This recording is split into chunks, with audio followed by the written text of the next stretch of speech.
Oke, selamat datang kembali teman-teman Kutus-Kutus Oikos.id. Udah lama sekali ya saya nggak muncul di channel ini karena memang banyak sekali kesibukan, kemudian pandemi juga kadang-kadang tidak membuat konten. Ada banyak para subscriber yang bertanya di komentar, kemudian DM Instagram, juga kemudian tanya lewat WhatsApp mengenai produk kutus-kutus yang saya jual selama ini. Sudah cukup lama saya berjualan minyak kutus dari tahun 2017, kemudian sampai sekarang ulang tahun ke-9 masih jualan. Hanya mungkin porsinya dikurangin, tidak seperti dulu waktu mengambil tahun-tahun sebelum pandemi. Jadi bisnis kutus-kutus memang pada kenyataannya memang tetap bisa berjalan, tapi saya merasa bahwa dalam proses selanjutnya ada banyak kepentingan-kepentingan yang mungkin tidak sejalan dengan visi bisnis yang saya kerjakan gitu ya. Ada beberapa teman yang sudah mulai tidak lagi bergabung dengan saya, kemudian reseller juga sudah tidak ada lagi, kemudian beberapa leader-leader data saya juga sudah mulai tidak aktif berjualan. Saya masih memutuskan berjualan meskipun dalam kapasitas yang tidak banyak. Kemudian ada beberapa perubahan regulasi di pabrik kutus-kutus PT Tambah Waras yang ada beberapa hal yang tidak bisa saya sebutkan di sini yang membuat akhirnya banyak teman dan juga kolega yang akhirnya memutuskan untuk berhenti. Saya juga sempat berhenti, tetapi saya tetap masih menjual dengan jumlah yang tidak terlalu banyak. Kemudian harga yang sekarang kan memang sudah berubah. Kalau dulu harga ecer 230, sekarang 170. Nah, beberapa keluhan yang dialami oleh reseller saya waktu itu masih mengambil 190 harus merugi karena satu botol ini sekarang sudah turun di harga 170. Maka penyesuaian harga baru yang dikeluarkan oleh pabrik sebenarnya juga tidak menguntungkan banyak pihak, tetapi juga sebenarnya mungkin juga menekan harga pasar yang disinyalir menurut pabrik banyak barang palsu. Sebenarnya sih kalau mau ngomongin barang palsu sejauh ini yang saya temui tidak ada yang secara masif membuat produk cukup banyak. Mungkin ada beberapa, tapi tidak banyak. Tetapi yang seringkali dikeluhkan oleh pabrik adalah harga yang berbeda dengan harga jual ecer waktu itu. Karena banyak distributor besar yang banyak duitnya mengambil dalam kuantitas cukup banyak, pabrik kan diuntungkan secara sistem bisnis, tetapi secara penjual retail atau agen-agen yang berjualan kecil sedikit yang mengambil sedikit jelas tidak menguntungkan gitu. Maka akhirnya dengan pengambilan lebih besar, maka jumlah yang harga yang diambil dari pabrik juga sebenarnya sedikit lebih kecil, sehingga kalau dia menjual dengan harga yang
pada kesempatan kali ini saya mau ngomong jujur kepada customer saya, kepada para subscriber di channel ini.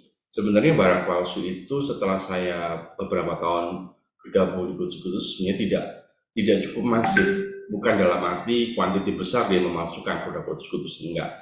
Hanya mungkin ada beberapa orang yang sengaja membuat ricuh pasar kemudian dengan mengedarkan barang palsu. Tapi tidak ada yang mampu membuat barang atau putus-putus palsu secara cukup banyak sehingga merusak pasar. Yang merusak pasar sebenarnya sistem harga yang diberikan oleh pabrik kepada distributor besar, kemudian distributor besar menjual ulang ke pasar dengan harga yang rendah, meskipun tetap untung. Cuan tetap ada. Kalau kita pakai prinsip pengusaha-pengusaha Tionghoa, cuan sedikit tidak masalah, yang penting jalan terus bisnisnya. Nah, mungkin seperti itu. Maka kebijakan pabrik yang menurunkan harga menjadi 170 itu sebenarnya juga memberatkan bagi para reseller yang sudah memulai usaha bisnis kutus-kutus. Bagi reseller yang sudah cukup mampu, kalau saya berprinsip begini, saya membantu orang-orang yang memang sengaja kepengen berjualan dan kemudian kepengen mendapatkan income tambahan dengan harga yang memang sesuai dengan kebutuhan pabrik, tetapi tidak menutup kemungkinan saya juga kadang-kadang kecolongan bahwa reseller saya juga mengambil dari tempat lain atau dari online shop yang harganya lebih murah, barangkali seperti itu. Meskipun secara resmi terdaftar sebagai reseller saya, nah saya kan nggak tahu beberapa hal yang dikerjakan mereka atau berapa kuantiti mereka yang mereka bisa tetap jualan kemudian ngambil dari mana. Tapi sejauh ini yang mengambil di tempat saya secara resmi memang ada gitu. Nah, itu yang mau saya sampaikan bahwa dalam bisnis kutus-kutus memang ada naik turun ya. Jadi Anda yang kepengen berjualan di jalur yang cukup amanah, cukup sesuai dengan apa yang ditentukan pabrik, ya masih tetap bisa berjalan. Rezeki memang nggak bisa ketukar. Tuhan masih ngasih rezeki ke kita juga sesuai dengan porsi masing-masing. Kalau di luar masih ada yang beredar menjual produk yang berbeda-beda harganya, ya kita mau lihat sejauh mana mereka bisa bertahan. Nah, kalau kita mau mendapatkan harga yang cukup terjangkau, sebenarnya kita bisa mensiasatinya dengan membeli paket bundling, misalnya 150 dapat 450 dapat 3 dengan harga 150 per botol. Itu masih memungkinkan. Jadi teman-teman yang ingin berjualan putus-putus masih boleh percaya bahwa produk ini sebenarnya masih bisa laku, masih bisa berjalan, masih bisa diminati banyak orang yang dibutuhkan.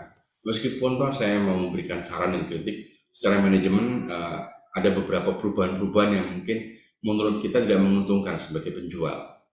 Itu incaran pabrik, incaran perusahaan. Saya tidak mau ambil pusing soal itu, tetapi mungkin barangkali kalau perusahaan atau pabrik mendengar atau mendengar bahwa sebenarnya kami yang berjualan di lini paling bawah, bukan distributor besar pada umumnya, itu sebisa mungkin diperhatikan penyampaian-penyampaian yang kami keluhkan di medsos atau mungkin ketika ada pertemuan putus-putus via daring, itu juga bisa menjadi masukan bahwa kalau pabrik mau sustain, mau tidak banyak masalah, ya belajar untuk membuat sistem yang sungguh rapi sehingga harga itu bisa dijangkau, kemudian tidak banyak customer yang kecewa, kemudian tidak perlu menyebar isu-isu putus-putus palsu, barangkali yang stay positif saja bahwa setiap produk yang dijual dari PT Tambah Waras atau beli dari putus-putus, yaitu barang asli gitu. Kalaupun ada produk lain dari saingan atau mungkin dari kompetitor yang lain yang mirip dengan putus-putus, ya it's okay gitu, tidak perlu diperdebatkan bahwa mereka meniru produk putus-putus gitu. Mereka juga punya cara sendiri, mereka punya visi sendiri dalam menjual produk kesehatan. Tapi saya percaya bahwa kalau Bapak Ibu masih kepingin menjual atau memakai putus-putus, saya percaya manfaatnya masih cukup ada, dan tentu saja masih bisa membuat kita sehat dan kemudian bisa kembali bekerja, kemudian menghasilkan income dan seterusnya. Itu saja, semoga video ini membantu kita semua untuk tetap percaya bahwa produk ini masih bisa kita pakai dan kita gunakan untuk kesehatan. Terima kasih.